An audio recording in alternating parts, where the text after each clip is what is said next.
Assalamualaikum warahmatullahi wabarakatuh. Sebelumnya, di sini saya ingin mempresentasikan materi tentang mata kuliah Pancasila dan Kewarganegaraan. Sebelumnya, saya perkenalkan diri. Nama saya Tri Wahyuningsi. Asal saya dari Yogyakarta. Hobi saya dengerin musik, baca komik, dan juga tidur tentunya.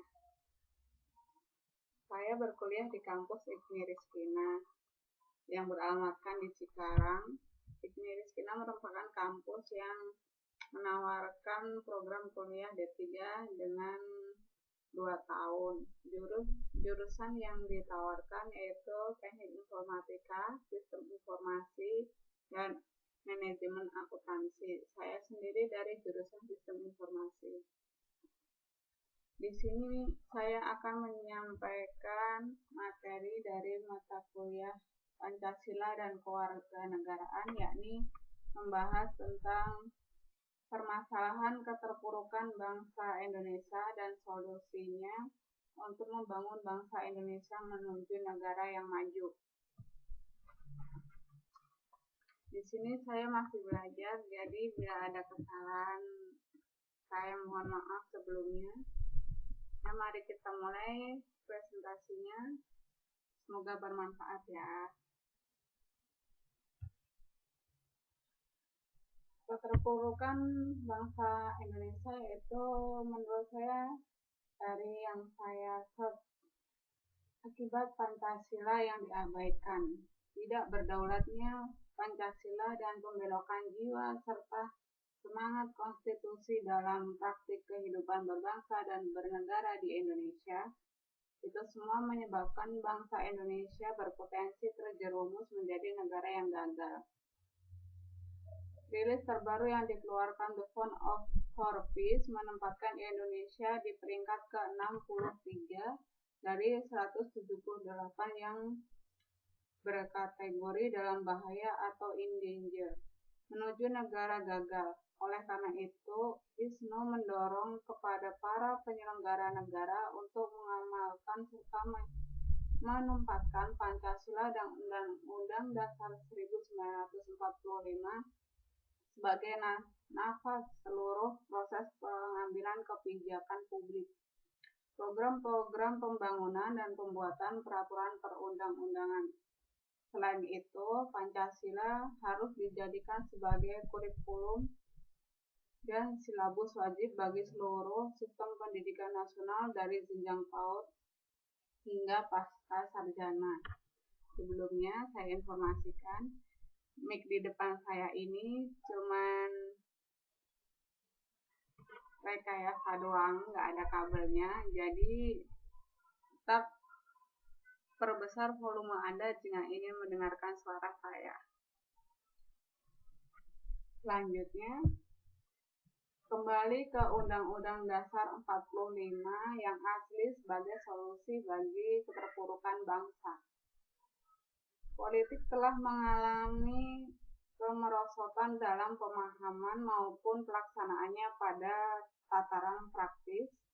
Politik yang pada awalnya merupakan sarana pengejawantahan tujuan bersama suatu masyarakat dalam mencapai keuntungan diri semata. Politik saat ini ibarat jauh panggang dari api, di mana rakyat tetap saja tidak mendapatkan kebaikan apapun dari berbagai janji yang ditebar.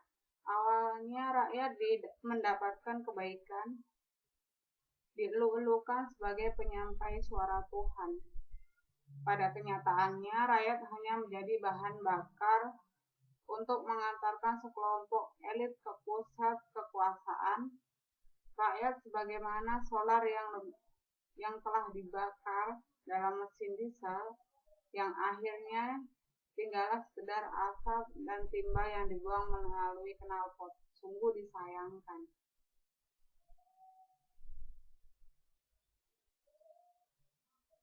Maka dari itu, negara merupakan wadah bermutakhir bagi bekerjanya politik sebagai produk evolusi gagasan mengenai bagaimana mewujudkan cita-cita bersama dari sekian banyak orang, dari sekian banyak kelompok manusia dengan cita-citanya masing-masing, kemudian bersatu dalam sebuah negara dengan harapan cita-citanya itu bisa terwujud. Dari dasar inilah lahir sebagai teori bernegara. Hobbes mengedepankan Leviathan sebagai solusi. Rousseau membayangkan suatu kontrak sosial. Locke mengidamkan negara yang menjunjung tinggi supremasi dan hak asasi manusia.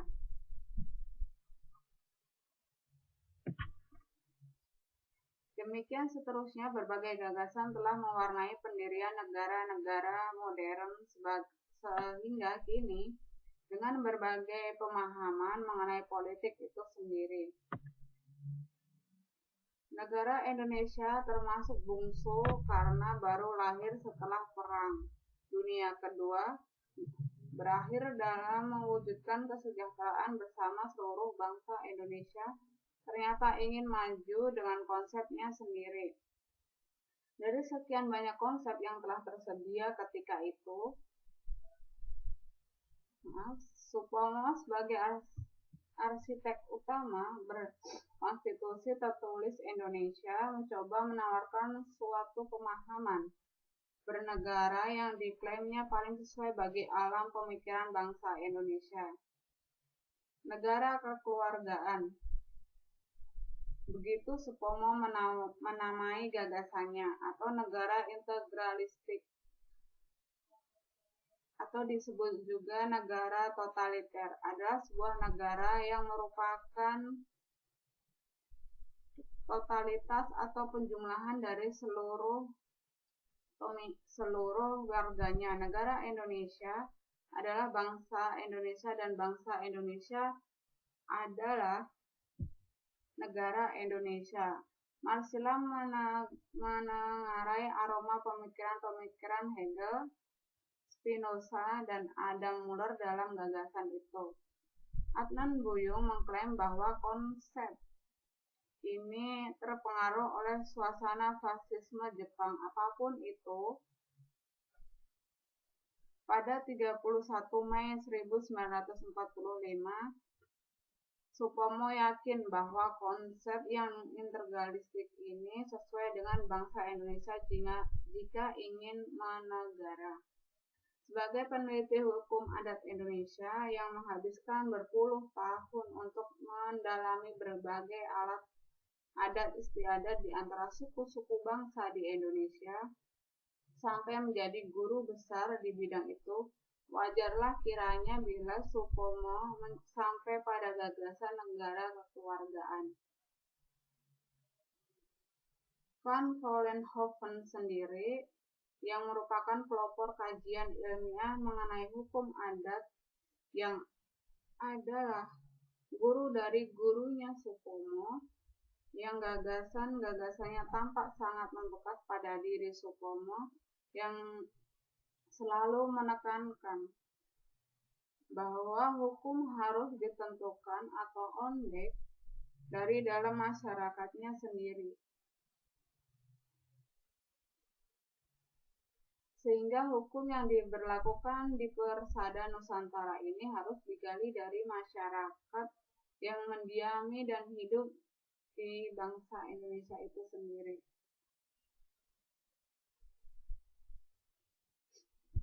Negara Indonesia, demikian Supomo, terbentuk dari persatuan bangsa Indonesia yang dijiwai oleh kekeluargaan atau gesamta.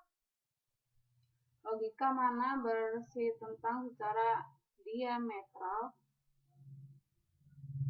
dengan logika kontrak sosial atau vertrag, dan tentu saja menghasilkan implikasi yang berbeda pula. Ketika itu, para pendiri bangsa yang lain, apapun akar pemikirannya, menerima konsep gesamtag ini sebagai salah satu dasar negara yang tampak dalam pembukuan Undang-Undang Dasar 1945. Sialnya, kini Undang-Undang Dasar 1945 ditambah sulam dengan gagasan-gagasan yang sama sekali bertolak belakang dengan konsep G4. Gagasan-gagasan yang kiranya berakar pada konsep Vertrag dipaksa masukkan dan membuat senjang hubungan antara warga negara dan negaranya. Keinginan sementara pihak yang tidak mengerti betapa susahnya bangsa ini berdiri menjadi titik awal kemerosotan politik Indonesia.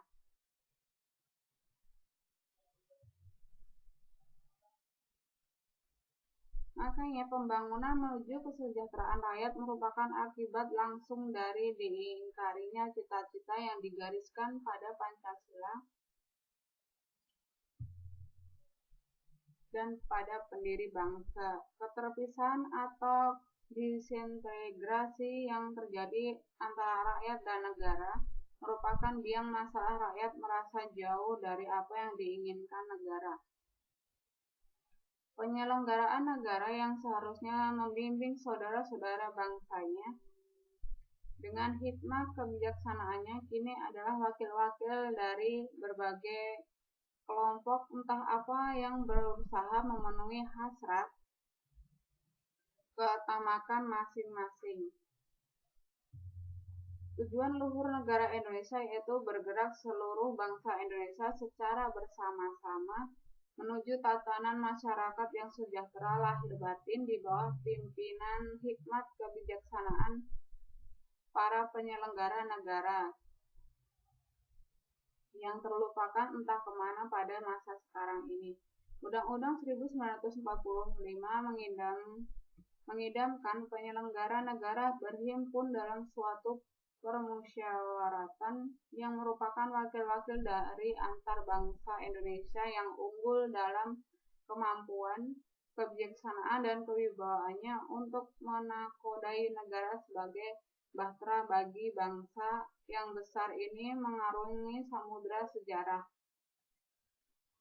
Penyelenggara negara dalam negara kekeluargaan Indonesia ini tentu saja bukanlah tiran perorangan seperti yang diulas Paul Hayes ketika mengamati pemujaan Jerman Nazi kepada Hitler, atau sentralitas ketokohan Stalin dan Mussolini dalam rezim masing-masing.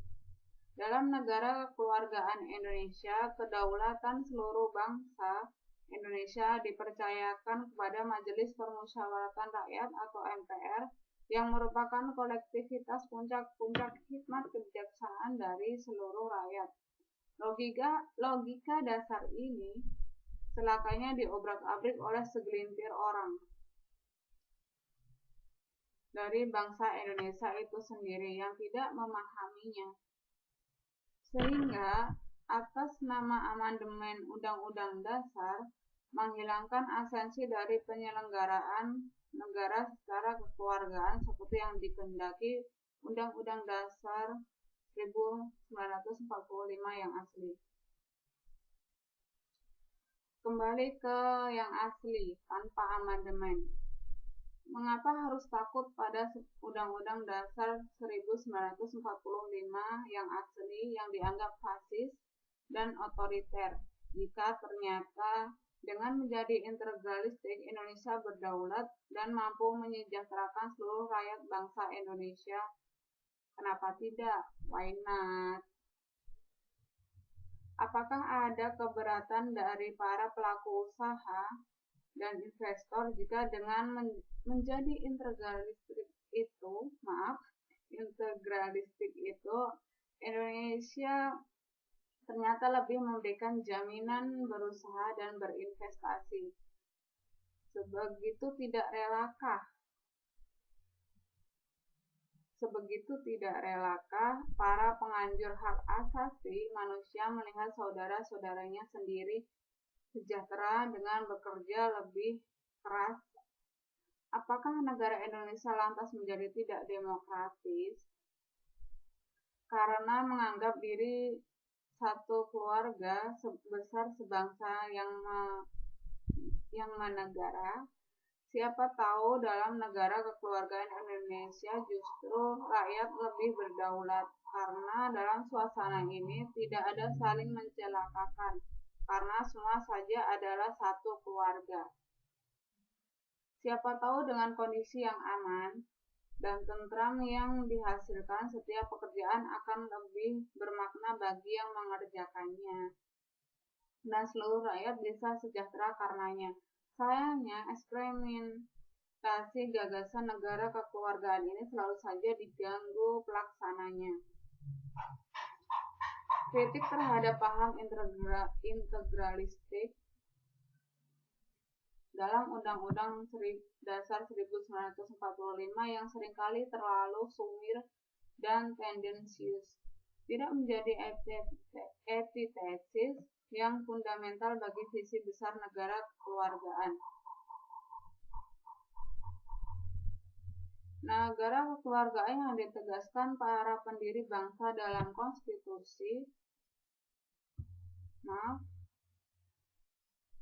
konstitusi tertulis, penjabaran lebih lanjut terhadap visi besar itu memang diperlukan untuk disesuaikan dengan perkembangan kebutuhan bangsa sepanjang waktu. Akan tetapi, kesinambungan visi antar generasi mutlak harus ada. Bagi gagasan adiluhung para pendiri bangsa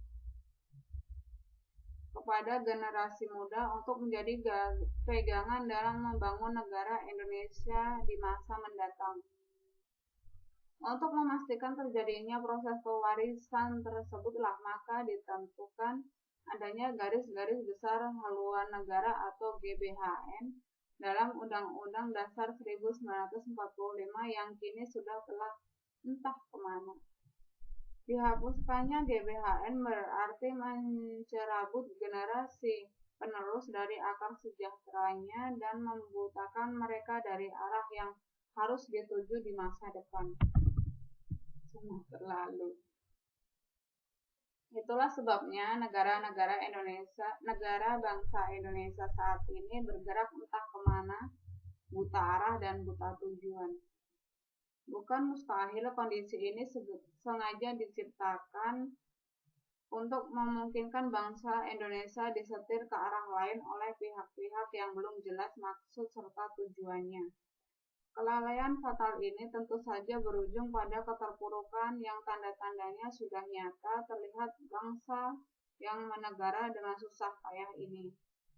Bangsa Indonesia telah mendahului zamannya ketika menegaskan gagasan negara kekeluargaan yang di atasnya akan dibangun negara Indonesia merdeka yang modern, ketika kebanyakan yang lain membebek saja pada arus utama, bangsa Indonesia memilih untuk menegaskan jati dirinya. Lagi pula, sejarah mengajarkan bahwa logika kontrak sosial tidak memberikan solusi bagi berbagai krisis baik sosial, politik maupun ekonomi yang pernah dihadapi bangsa sampai hari ini. Tidaklah berlebihan kiranya jika dikatakan bahwa keterpurukan Indonesia adalah konsekuensi dari pengabdian generasi sekarang terhadap cita-citanya pendahulunya. Logika kontrak sosial tidak masuk di akal bangsa Indonesia, karena bagi bangsa Indonesia dirinya integral dengan negara Indonesia itu sendiri. Akan tetapi dengan demikian negara Indonesia juga bukan leviathan yang sewenang-wenang dengan segala kekuasaannya, karena ia toh adalah bangsa Indonesia itu sendiri. Sungguh sedih jika generasi terkini bangsa Indonesia justru asing pada gagasan leluhurnya. Negara Indonesia harus kembali menjadi sebuah totalitas, sebuah negara kekeluargaan yang merupakan kesatuan bangsa bergerak bersama-sama menuju kesejahteraan melalui penyelenggaraan kekuasaan politik yang berdasar pada nilai-nilai adiluhung yang telah diwariskan para pendahulu bangsa dalam Undang-Undang Dasar 1945 yang asli tanpa amandemen. Jadi di sini kita dapat menarik kesimpulan bahwa keterpurukan bangsa Indonesia itu sendiri terjadi karena penyelewengan dari garis besar Undang-Undang 1945 yang kini mulai turun dan luntur nilainya. Dengan solusi kembali kepada Undang-Undang Dasar 1945 yang asli tanpa amandemen, kita bisa melihat nilai-nilai baik yang dicerminkan dan diciptakan oleh pendahulu kita. Sebagai generasi